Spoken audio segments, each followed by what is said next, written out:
Konnichiwa mina! Sejam bem-vindos ao canal Poder Otaku, eu sou o Lucas e hoje o quadro Opinião Otaku aqui para poder falar um pouquinho a respeito de uma coisa aí que muita gente tem usado como argumento, em discussão e tal. Ah, Dragon Ball não tem história. Bom, agora eu vou provar que é exatamente o contrário, que Dragon Ball tem uma das melhores histórias em um universo muito bem estruturado para isso. Então eu vou falar um pouquinho a respeito disso aí. Se você acha que vai ser coisa de fanboy, que não sei o que, fica e assista que você vai ver que os fatos vão falar por si só. Então, depois da abertura.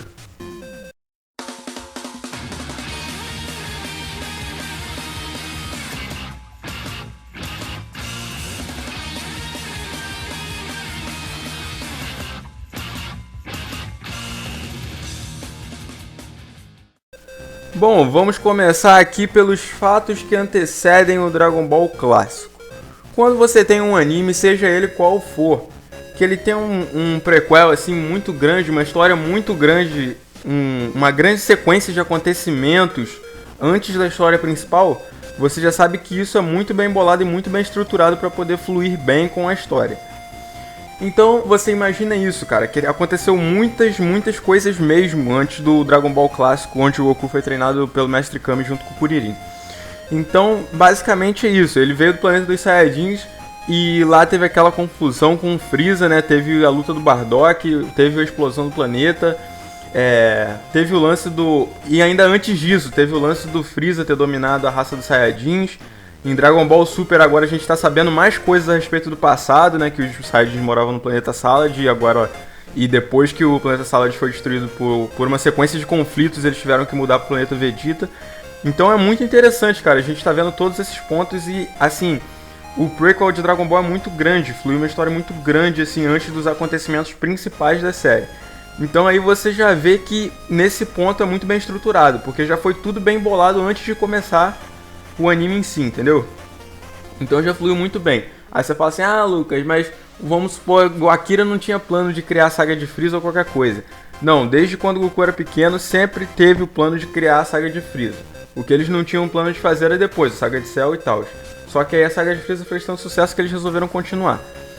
Então, basicamente é isso, cara. A saga de Freeza, né, os acontecimentos da saga de Freeza sempre estiveram planejados desde o começo, desde o Dragon Ball clássico, acredito eu. Então aí a gente já tem os acontecimentos do Dragon Ball clássico, né? O Goku vem na nave pra Terra, é encontrado pelo avô dele. O avô dele, ele encontrou o avô dele na Terra, como assim? Não, mas é o avô adotivo, né? Todo mundo sabe. Enfim, aí depois ele foi treinado pelo Mestre Kami, com Kuririn, teve os torneios, teve a busca pelas esferas do dragão, tals, e aí os acontecimentos do anime básico, né? As historinhas fluindo em cada episódio, teve os acontecimentos para derrotar o King Piccolo, por aí vai. Aí a gente chega em Dragon Ball Z, onde começam a emendar os eventos do prequel com os eventos da história principal. A partir desse ponto, o Goku encontra com o irmão dele, que é o Raditz, né, que vem também lá do planeta distante lá que explodiu. O planeta distante que explodiu ninguém nunca viu isso em nenhuma HQ nem nada, né?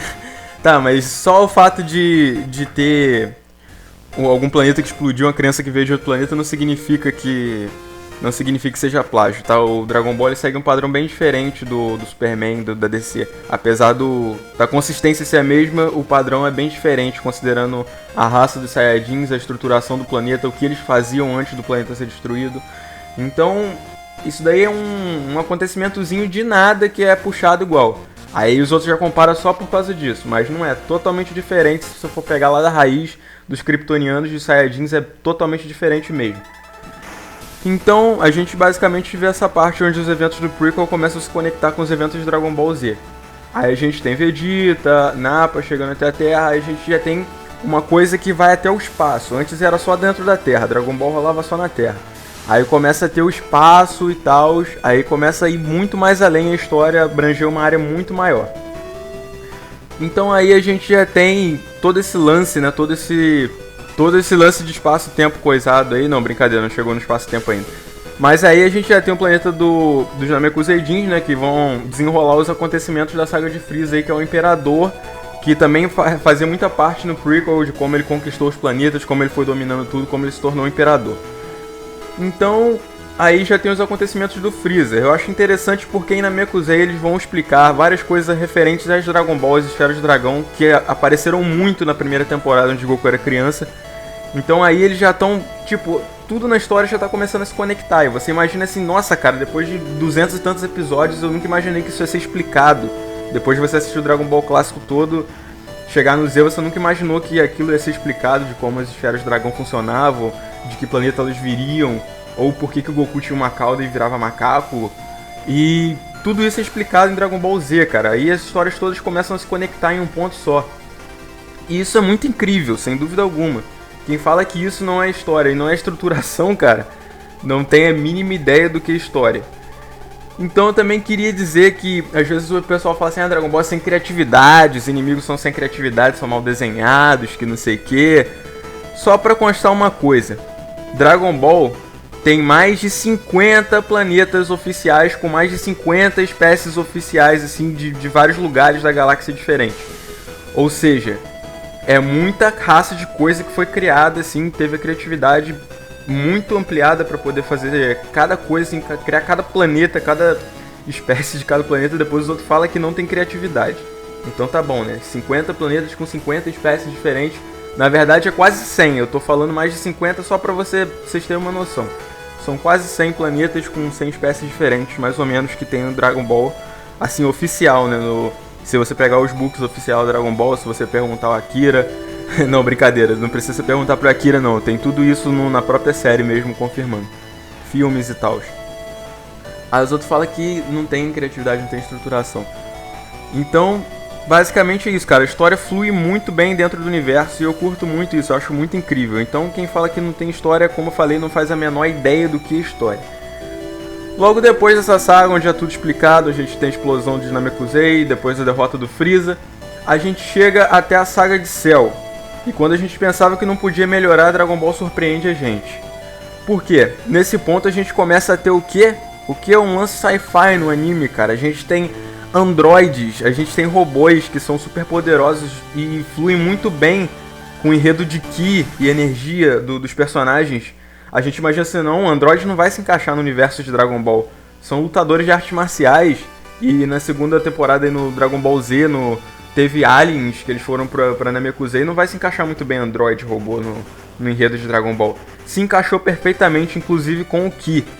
E aí a gente tem viagem no tempo, cara. Aí isso daí, eu acho que esse foi o ponto principal para atrair uma grande quantidade de fãs de outro tipo de coisa, como viagem no tempo, esse lance futurístico de androids e tal, pra Dragon Ball. Então aí a gente começa a ter todo o plot, assim, muito bem bolado, assim... Pra não ter erros na viagem no tempo, né? Pro Trunks chegar no passado e dar tudo certo lá e levar o remedinho do Goku pro Goku não infartar. Pois é, que lamentável, cara, Goku morrer com um infarto. Goku, um dos personagens mais poderosos aí de todos os tempos, morrer com um infarto. Ih, vai dar treta isso daí. Mas enfim, ele veio e trouxe o remedinho pro Goku, o Goku ficou bom. E foi muito interessante isso, cara. Todo esse plot aí foi muito interessante, entendeu? Eu só achei meio zoado mesmo esse lance de ser uma doença de coração. Poderia ser qualquer outra coisa, ou uma doença mais grave que os Super Saiyajins tivessem, não sei, mas... Sei lá, a doença de coração ficou meio estranho. Mas tirando esse fato dentro da saga de Cell, todo o resto é muito bem bolado, muito bem projetado. A criação dos androides, o fato deles serem da Red Ribbon, cara. Que desde o Dragon Ball clássico também, aí você fala assim, não tem conexão com o Dragon Ball clássico, Dragon Ball Z. É lógico que tem. A Red Ribbon criou o 8º que tinha no Dragon Ball clássico, que era não sei se vocês lembram, o Android 8, que era igual um Frankenstein lá, que tinha no Dragon Ball de quando o Goku era criança. Então, cara, isso é muito bem bolado, muito bem projetado mesmo. Você imaginar que quando o Goku era criança tinha um Android 8 e agora já tem 17, 18, 19, agora na saga Z eles são muito mais poderosos, assim, pra poder equiparar, bater de frente com os guerreiros Z, né? Então, como eu disse, tudo flui muito bem, cara, tudo... tem uma concordância incrível dentro de Dragon Ball. E agora por último aí da saga Z, né, que é o que eu quero falar por último aqui, eu não vou falar de GT nem de Super, só tô falando dentro do Z mesmo. E por último a gente tem a saga de Majin Buu, que aí a gente imagina assim, já teve Alien, já teve lance futurístico, o que vai ter agora? A gente tem magos e demônios, pra completar e virar tipo um RPG, cara. Dragon Ball é muito completo, por isso que eu digo, é muito completo mesmo.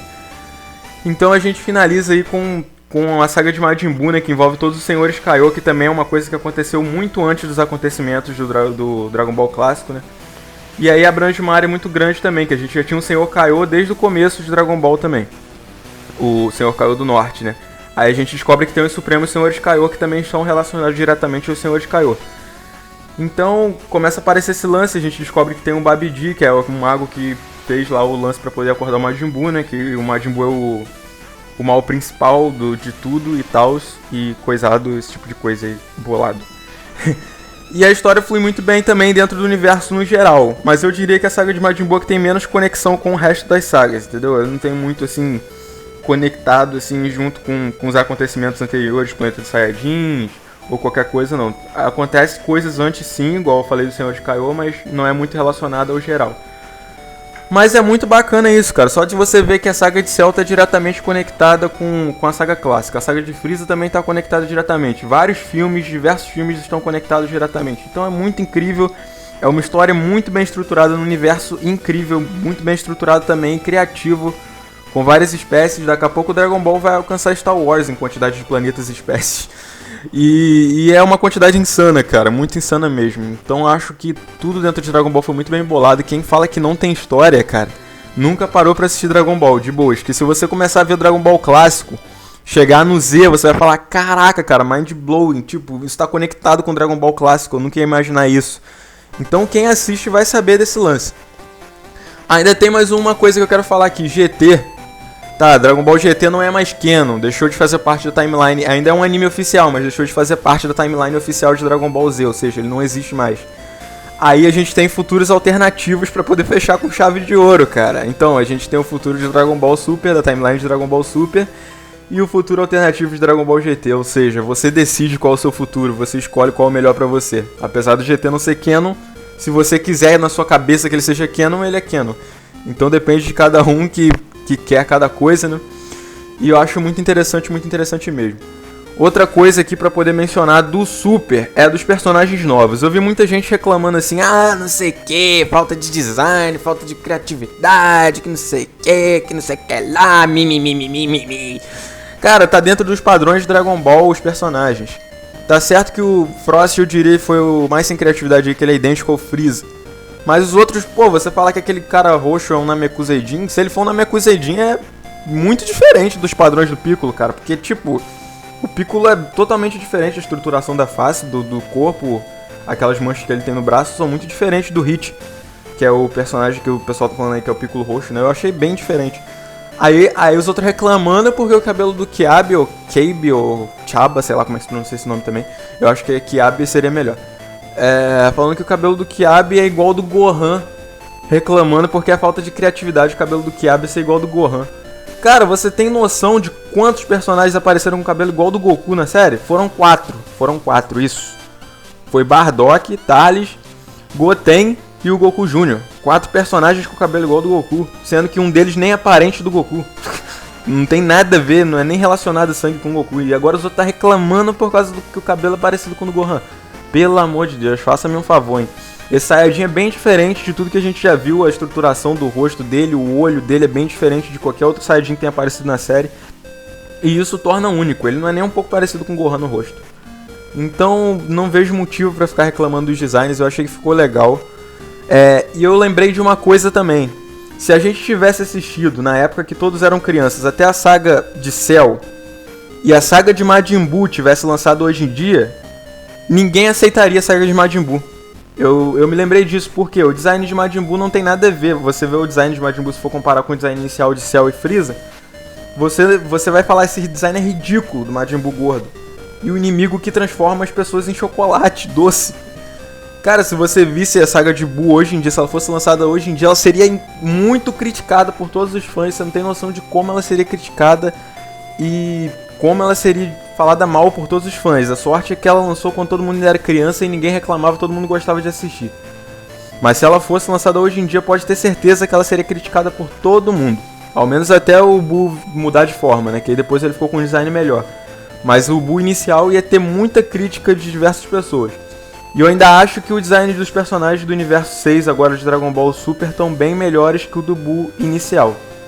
Minha opinião, né? Claro, você pode preferir o Buu gordo e tal, mas eu achei que alguns designs estão melhores sim. Mas aí é como eu falei, cara, vai de opinião. Se for falar de design assim no geral, pra mim o Kid Buu é o melhor de todos, é o que eu achei mais legal. Então é isso, cara. Esse foi o vídeo de hoje. Então, se alguém falar que Dragon Ball não tem história, não tem criatividade, não tem coisa, use esse argumento, mostre esse vídeo à pessoa, que você vai ver que Dragon Ball tem um universo muito além do que muitos podem compreender aí, e muitos que nem assistiram falam mal. Então, assista que você vai ver que o que eu tô dizendo aqui no vídeo é verdade. Então, muito obrigado por assistir. Sayonara. Vejo vocês no próximo vídeo e até lá.